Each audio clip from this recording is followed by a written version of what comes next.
Obviously, Violet fucking bonds with this massive ass dragon. You could not be just regularly special, you had to be amazingly special, like.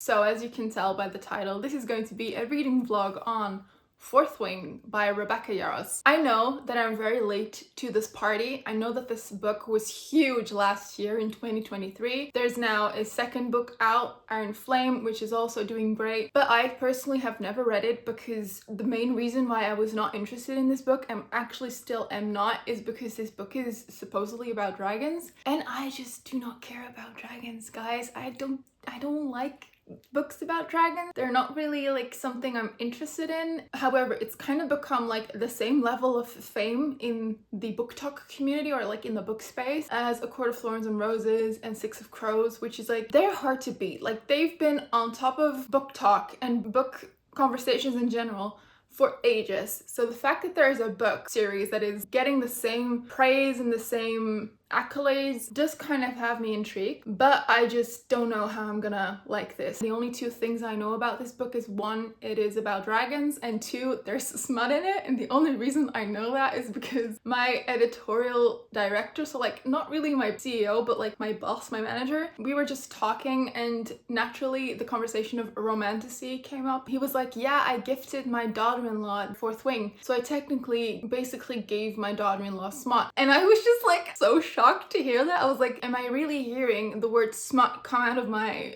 manager's mouth? So that's the only thing I know about this book, is one, there's smut in it, and two, there are dragons. So like, that's basically, I guess, all I need to know.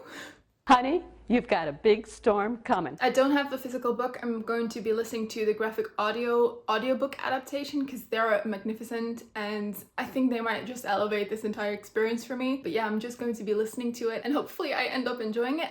I don't know. One of the reasons why I was also not interested in this book is because I'm kind of over fantasy, not necessarily because I don't enjoy it, but because it takes a lot of time and a lot of effort to like get into the story and understand every political and fantastical element that is being thrown at you, and a lot of the time I just don't have the energy to get invested in a completely different fantasy world. So yeah, I will see how I like this one. I'll keep you posted with my thoughts and ideas. Let's get started.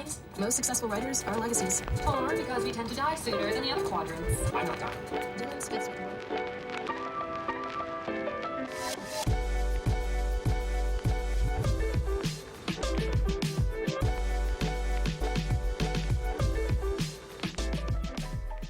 So I'm back home. I listened to the audiobook a bit when I was getting ready for work and driving back into work, and I have a lot of thoughts. I'm gonna take off my makeup while I do this. So we follow this girl called Violet, and Violet is this fragile, frail, tiny little girl who is forced to become a dragon rider because her family is notorious for being dragon riders. It kind of runs in the family. She has to do it even though she wants to be a scribe, which is someone who like is more invested in the intellectual side of things, so like documenting and historical aspects. But she is forced to enter into the Dragon Academy, and this sort of academy requires you to do a trial. To get into the academy, you kind of have to risk your life, which, you know, makes total sense. It makes total sense to kill off potential help in any sort of way. Like, they could have become nurses, they could have become scribes, they could have become like any position possible to help in this potential war that they're fighting, but no, you're allowed to kill each other at this academy. Anyway, so she ends up taking this trial, which is she has to cross this very like treacherous bridge. She somehow manages to get in. It's also like super normal that when you're going over this bridge, like when you're trying to not die, you start reciting your coursework. Completely normal. Violet just starts like reciting the things that she was learning for becoming a scribe. Like, she was basically reciting her textbook. That is absolutely what I would also be doing if I was, you know, about to die. She does it to like center herself and become calm and everything, but like it makes no sense. Absolutely no sense. One of the things that bothers me a lot about like YA, and this book is also doing it, is the fact that the main character always has to be like a tiny, frail little girl who's not able to do anything. Like, she's just small and barely 5'2". Like, why do we do this? Why do female characters, main protagonists, have to be tiny girls. I'm 6'1", 6'2". I can't relate to any of these romance books because they're all tiny. They're all like, they're basically children. There is only one thing worse than a rapist. Boom. A child. No. So by some miracle, she manages to get into the academy, and it is also immediately established that there are two love interests. So we're dealing with a love triangle, which we all love, obviously. One of them is, of course, the guy that she's known for her entire life. He could be her brother. Like, they know each other for ages. Like, they're these childhood friends that have known each other for ages. He's so kind and he's so sweet. So that is Dane. That's one of the love interests. And the other one is Xaden. And Xaden is, in this case, the one that wants to kill her. Who's so hot and sexy and is brooding and has rippling muscles. Like, I could have written this book. It is so predictable. It's irking me so much. I'm trying to keep a positive attitude, so hopefully it'll get better. But for now, I'm very annoyed for the most part. But yeah, we shall see.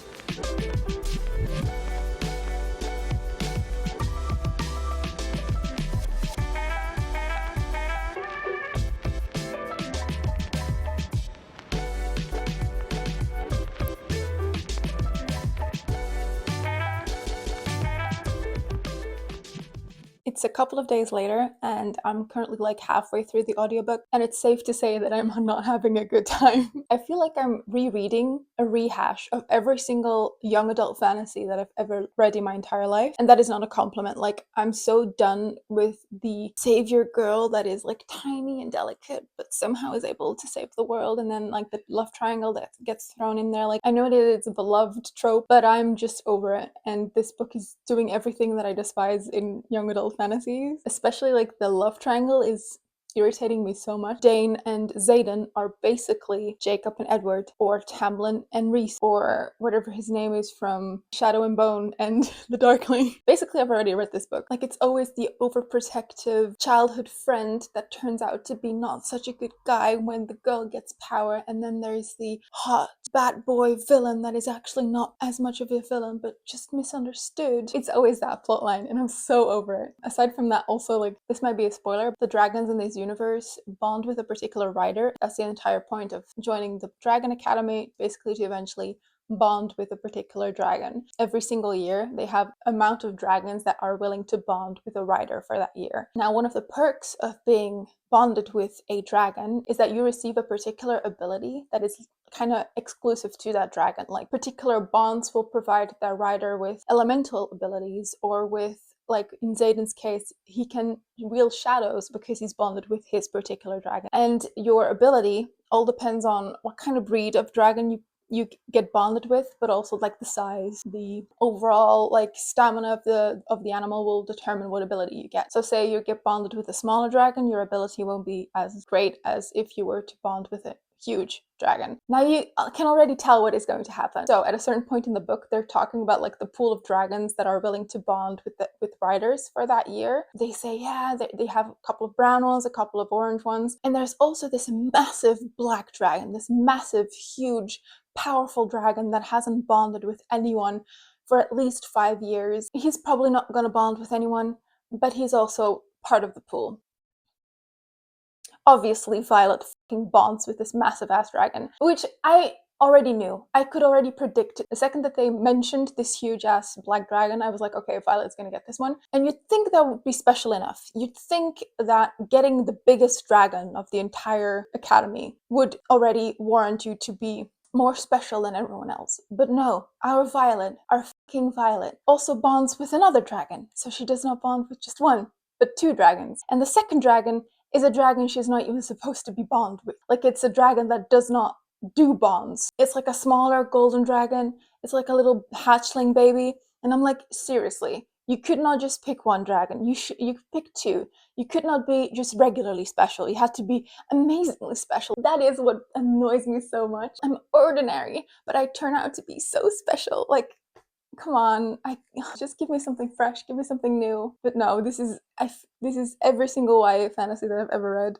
and I'm trying to get through this one, but I'm struggling. Clearly, I'm struggling. So yeah, I'll get back to you if I have another update. But for now, I'm suffering. See you later. So it's much later. The last clip was from Thursday. It is now Wednesday. I finished the book on Monday and just hadn't had the time to film anything else after that. So here I am. I also want to apologize if I sound a bit raspy or if I just don't seem very enthusiastic. I think I'm coming down with something.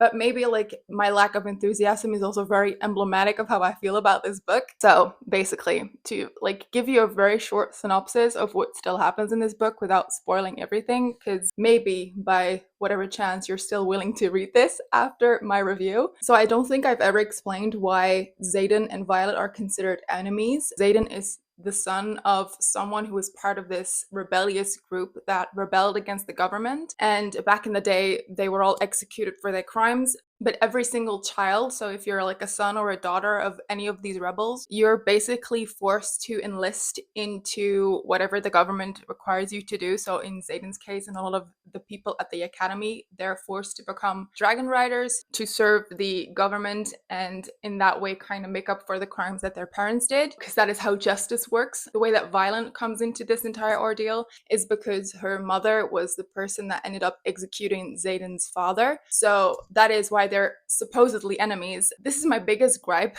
People kept saying, oh yeah, this is an enemies to lovers storyline.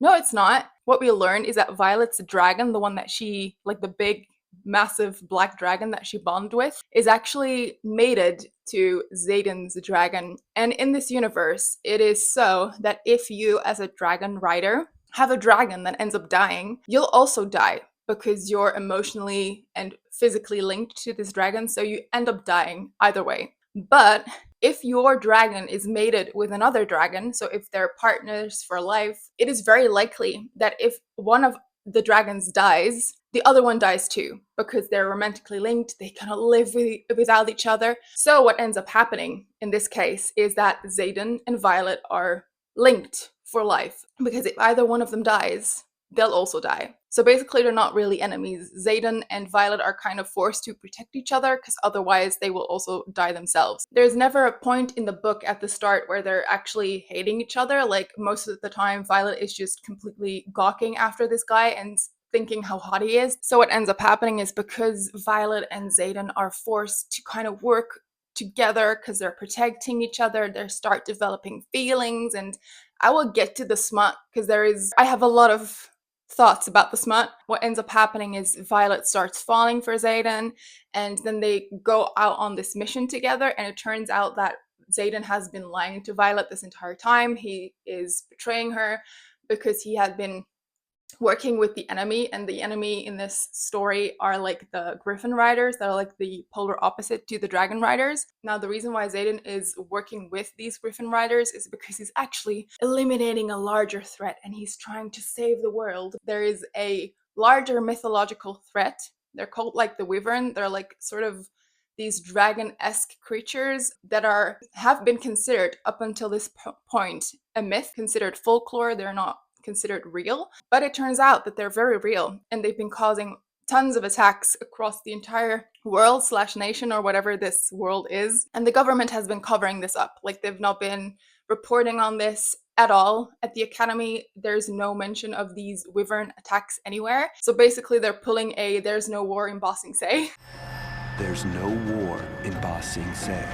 But Xaden and his pals have been determined to eliminate these threats. And it turns out that the mission that Xaden and Violet were sent on was actually a setup from like Dane and everything. Like I'm not going to go into that right now, but like they've been set up, and then there's this fight sequence where Violet and Xaden fight all of these wyverns and these mythological creatures, and Violet does a massive attack and they die. And then Violet wakes up in a city that is up until that point considered to be extinct, because it's considered like the OG city where a lot of the people that rebelled against the government used to live. So after their betrayal, they completely torn down the city. Violet wakes up in the city and she's like, I thought this was gone. I thought this was destroyed. And Xaden pulls a Reese and he's like, hey, no, we're rebuilding the city. Look at this beautiful, beautiful landscape. So yeah, basically Reese and Xaden are the same person. Xaden is Reese. You cannot tell me otherwise. This is pure ACOTAR fanfiction. But yeah, that is basically, long story short, what still happens in the book. I mean, it's a story, I guess, but basically like 99% of the book I had already predicted when reading the first chapter. Like, it is very, very predictable. One thing that I did think that was going to happen that did not happen is that Violet's sister still ended up alive, because it is notorious that if you have a sister in a fantasy novel, that sister will die. Maybe she will die in the second book. And there's also like a plot twist at the end, like at the very, very end, that I did not see coming. So I guess, yay, points for Rebecca Yarros to make something not predictable in this very predictable book. I need to like highlight the smut. I've read my fair share of smut. I read romance novels very frequently. I read a lot of romantasy. Like, I'm a smut connoisseur. The fact that I'm admitting this on the internet, I've read my fair share of sex scenes. I used to read a lot of fan fiction. Like, I know my shit. Nothing surprises me at this point. Yet somehow, Fourth Wing managed to blow me away, and not in a good way. How do I begin to express what I read? So firstly, in this world, if you're bonded to a dragon, you experience all of the emotions that that dragon has as a rider. And I think you can already tell what I'm going to say now. If your dragon is sad, you as a rider will also be sad. If your dragon is angry, you will also be angry. If your dragon is having sexy time, you will also want to be having sexy time. And the kicker is, because Xaden and Violet's dragons are mated, when their dragons are having fun, Xaden and Violet will also be wanting to have fun. So you can already imagine what kind of smut scenes this book has. Aside from that, I also don't think I mentioned that the power that Violet ended up manifesting through her giant ass dragon is lightning. So she can like wield lightning. She's a lightning wielder, and that is supposedly also like a very rare skill to have. Once again, I think you can tell what I'm about to say. When Violet becomes very, very excited, she will blast lightning out of her. Just picture it. You're like reading in your dorm, you've had a full day of classes, you're tired, you're reading your textbooks, and suddenly, out of nowhere, a fucking lightning blast comes out of your neighbor's room because they're having sex. This is the part where my brain short-circuited, probably because of Violet's lightning. My brain just decided, poof, there's a line, and they crossed it. It was, No. It is safe to say that I was not a fan of this book. Maybe if I had read this book when I was not that familiar with romantasy, and the entire like romantasy landscape was not as saturated as it is right now, I might have enjoyed this book more. But to me, it just feels like a ripoff of every single fantasy book I've ever read. Xaden is like a carbon copy of Reese. Violet reads like the most generic young adult character that you can imagine. I don't get why this book is so hyped. I don't get why people love this one so much. It is so basic. It is so unimaginative. I wouldn't waste my time reading this book unless you really have some brain cells to kill. Thank you very much for watching. I hope my voice wasn't too annoying in this part, and catch you later.